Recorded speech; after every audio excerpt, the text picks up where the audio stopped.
الرحيم الحمد لله رب العالمين والعاقبة للمتقين والعقاب على الظالمين والصلاة والسلام على رحمة للعالمين وعلى آله وصحبه أجمعين أما بعد.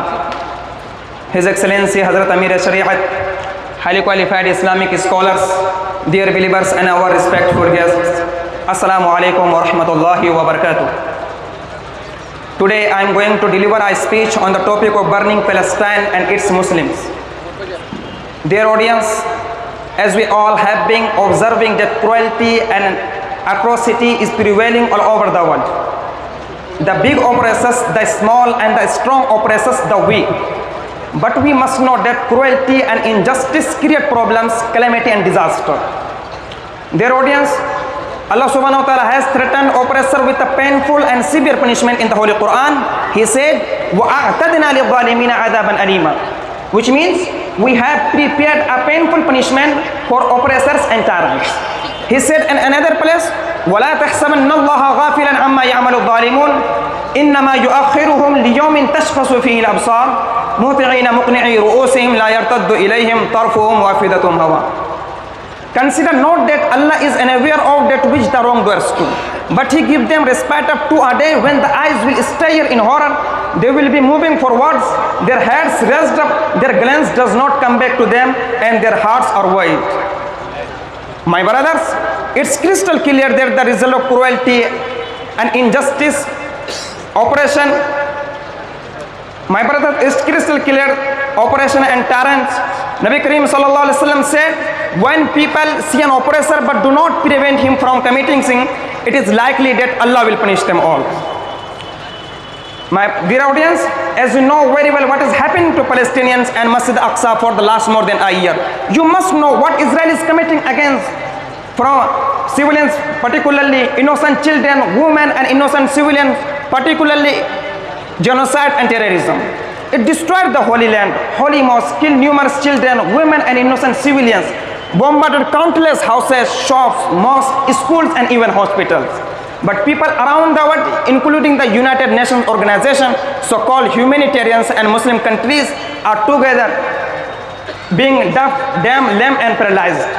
In this difficult situation, people are having different opinions, different points of views and different thoughts.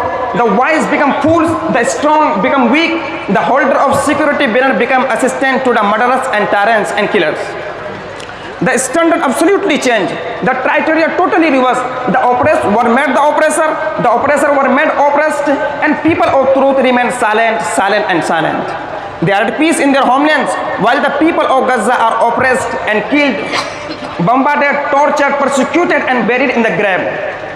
Despite all these, they are named as terrorists in the global media.